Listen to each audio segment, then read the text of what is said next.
Muria merupakan anak sulung dari salah satu Sunan terkenal yakni Sunan Kalijaga, dan ibu dari Sunan Muria bernama Dewi Saroh.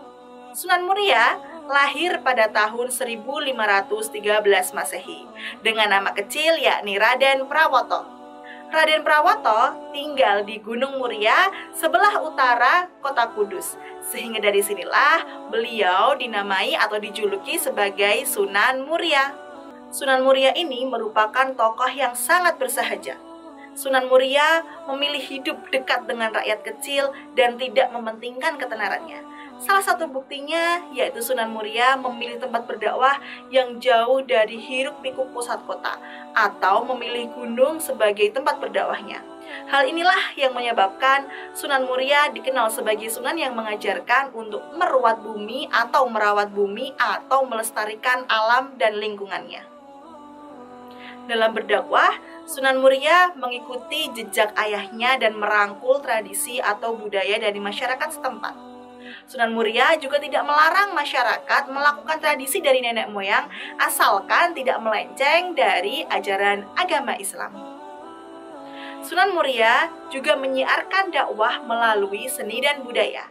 Salah satu cara dakwah dari Sunan Muria yakni melalui pewayangan. Dan salah satu kisah pewayangan yang terkenal yang dibawakan oleh Sunan Muria yakni kisah tentang Topong Eli. Selain wayang, Sunan Muria juga menciptakan tembang, yakni tembang, sinom, dan kinanti. Tembang ini dikenal oleh masyarakat dari dulu hingga sekarang. Selain itu, banyak sekali peninggalan bersejarah dari Sunan Muria. Apa saja ya peninggalan bersejarah dari Sunan Muria? Berikut ini adalah peninggalan bersejarah dari Sunan Muria. Peninggalan bersejarah Sunan Muria. Peninggalan bersejarah yang pertama yaitu Masjid Sunan Muria. Masjid ini terletak di Desa Colo, Kecamatan Gawe, Kudus. Masjid ini merupakan masjid yang dibangun oleh Sunan Muria di puncak Gunung Muria sebagai pusat peribadatan agama Islam. Selain masjid, Sunan Muria juga membangun pesantren sebagai pusat pendidikan agama Islam. Keunikan masjid ini terletak pada bahan bangunan dan interiornya yang sangat indah.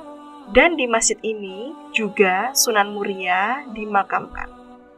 Yang kedua yaitu tembang mocopat. Ada dua tembang mocopat yang diciptakan oleh Sunan Muria, yakni tembang sinom dan kinanti. Tembang kinanti berisikan bimbingan yang dilakukan orang dewasa kepada anak-anak.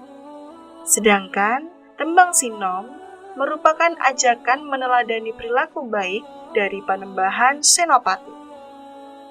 Peninggalan yang ketiga yaitu tanaman karomah.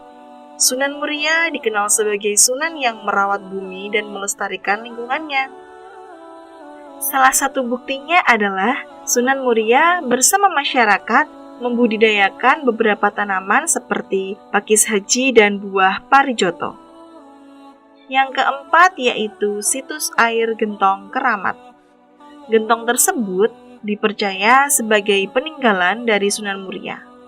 Gentong ini dikuras setiap 1 tahun sekali pada malam 1 Asyura karena sebagai penghormatan pada bulan yang sangat mulia dalam agama Islam. Menguras gentong adalah salah satu bukti dari sederet tradisi yang dilakukan menjelang haul atau buka luwur Sunan Muria.